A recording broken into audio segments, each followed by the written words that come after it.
Hi welcome back to my channel. तो हम कर रहे थे ज्योग्राफी। आज हम करेंगे chapter third that is motions of the earth. वैसे इस चैप्टर में ज्यादा कुछ है नहीं, बहुत छोटे छोटे से कॉन्सेप्ट्स हैं, तो फटाफट से इसको कंप्लीट कर लेते हैं।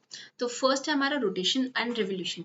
अब देखो रोटेशन एंड रेवोल्यूशन हमने लास्ट चैप्टर में भी डिस्कस किया था, बट एक बार नजर मार लेते हैं। तो रोटेशन क्या होता है? जब अर्थ अपनी ही एक्सिस पे रोटेट करता है तो उसे हम कहते हैं रोटेशन। और किस डायरेक्शन में मूव करता है? वेस्ट से ईस्ट की तरफ, ठीक है।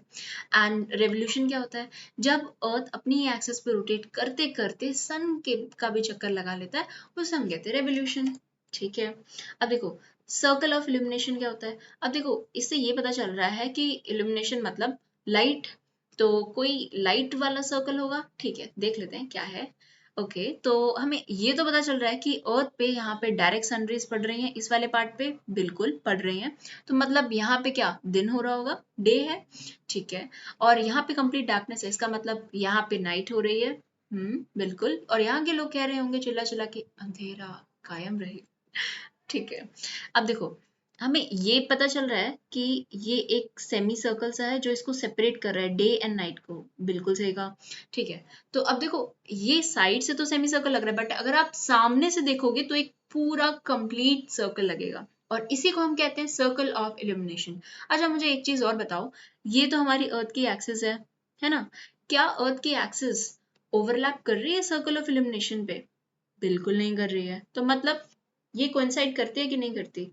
नहीं करती ऑब्वियसली। तो ठीक है, मैं साइड में लिख देती हूँ, और बहुत इंपॉर्टेंट है। तो अगर ये एमसीक्यू के फॉर्म में आया, स्टेटमेंट के फॉर्म में आया, तो प्लीज आप ध्यान से इसे करना। That circle of illumination does not coincide with axis। Alright, अब हम अर्थ डे भी कर लेते हैं फटाफट। तो अर्थ डे क्या होता है? Period of rotation. अब हमें ये तो पता है कि अर्थ को रोटेट करने में कितना टाइम लगता है? 24 आवर्स, और इसी को हम कहते हैं अर्थ डे। अब आर्यभट्ट हमारे बहुत फेमस है, तो इनकी एक statement, the earth is round and rotates on its axis, मतलब अर्थ गोल है और अपनी एक्सिस पर रोटेट करता है, उनकी स्टेटमेंट है, थोड़ा देख लेना। वैसे सीटेट के पर्सपेक्टिव से इतनी ज्यादा इंपॉर्टेंट नहीं है, ठीक है। अगर हम रेवोल्यूशन की बात करें तो अभी तो हमने पहले डिस्कस करा ही था, और इस डायग्राम में भी देख लो, अर्थ अपनी एक्सिस पे रोटेट कर रहा है ना, और अपनी एक्सिस पे रोटेट करते करते सन का भी चक्कर लगा रहा है, तो इसे हम कहते हैं रेवोल्यूशन। अच्छा एक चीज इसमें नोटिस करने वाली है, ये जो सर्कल सा बना हुआ है ना, तो क्या ये गोल है पूरा? मुझे तो गोल नहीं लग रहा है, ये तो ओवल की तरह लग रहा है। तो हम इसी ओवल को हम क्या कहते हैं? इलिप्टिकल कहते हैं। देखो हमारा अर्थ सन के अराउंड इलिप्टिकल ऑर्बिट में रिवॉल्व करता है, ठीक है। तो ये तो हो गया रेवोल्यूशन के बारे में। अब एक चीज और देख लेते हैं। वैसे तो अर्थ को रिवॉल्व करने में 365 डेज लगते हैं, ये आज तक हमने पढ़ा है। बट अगर मैं आपको ये बोल दूं कि 6 घंटे और भी बचते हैं, तो आप शॉक होंगे कि नहीं होंगे? ऑब्वियसली यार, हर साल क्या होता है, हम 6 आवर्स को इग्नोर कर देते हैं, तो हमेशा हम 4th ईयर में इन 6 आवर्स को जोड़कर एक नया दिन बना देते हैं, ठीक है। ये अगर 6 आवर्स को 4 साल जोड़ा जाए तो ये एक पूरा दिन बन जाएगा, ठीक है। 24 आवर्स हो जाएगा, और इस एक दिन को हम फेब्रवरी में ऐड कर देते हैं, तो फेब्रवरी कितने दिन की हो जाती है? 29 डेज की फेब्रवरी हो जाती है, और इसी 4th ईयर को हम क्या कहते हैं? Leap year. तो अब कभी भी फेब्रवरी हो जाए 29 डेज की, तो आप समझ जाना कि ये है हमारा प्यारा लीप ईयर, ठीक है। और इस लीप ईयर में फिर हो जाते हैं हमारे 366 डेज। अब हम इस चैप्टर का लास्ट टॉपिक करेंगे, that is revolution and different seasons. तो हम जून सॉलिस्टिस से स्टार्ट करेंगे। तो जून सॉलिस्टिस को हम समर सॉलिस्टिस भी कहते हैं, समर सॉलिस्टिस। नीचे जो पिक्चर है उस पे सॉलिस्टिस की गलत स्पेलिंग है, करेक्ट स्पेलिंग ये है जो मैं लिख रही हूँ, ठीक है। तो जून सॉलिस्टिस होता है आपका 21 जून को, ठीक है। तो अब देखो ये अर्थ पे आप सपोज कर लो कि ये ट्रॉपिक ऑफ कैंसर है, तो यहाँ पे डायरेक्ट सनरेज पड़ती हैं, और इस वजह से ये जितने भी इस पे ट्रॉपिक ऑफ कैंसर पे लाई करते हैं, यहाँ पे लॉन्गेस्ट डे रहता है और सबसे छोटी रात होती है पूरी साल में। Longest day and shortest night. अब एक बहुत इंटरेस्टिंग चीज है, अब आप नॉर्थ पोल देखोगे तो पूरे नॉर्थ पोल पे लाइट ही लाइट है, मतलब 6 मंथ्स के लिए कंप्लीट डे रहता है, रात होती ही नहीं है। बट साउथ पोल में क्या होता है, यहाँ पे कंप्लीटली पूरे टाइम 6 महीने रात रहती है, 6 months कंप्लीटली नाइट रहती है, यहाँ पे सूरज उगता ही नहीं है। ठीक है, तो हम सर्दर्न हेमिस्फेयर में इसको विंटर सोलिस्टिस कहते हैं, बिकॉज ये वाला पार्ट सन से दूर है, तो यहाँ पे विंटर्स रहती हैं, नॉर्दर्न हेमिस्फेयर के एकदम अपोजिट। ठीक है, तो ये तो हमारा हो गया जून सोलिस्टिस। अगर हम दिसंबर सोलिस्टिस की बात करें तो ये होता है 22 दिसंबर को।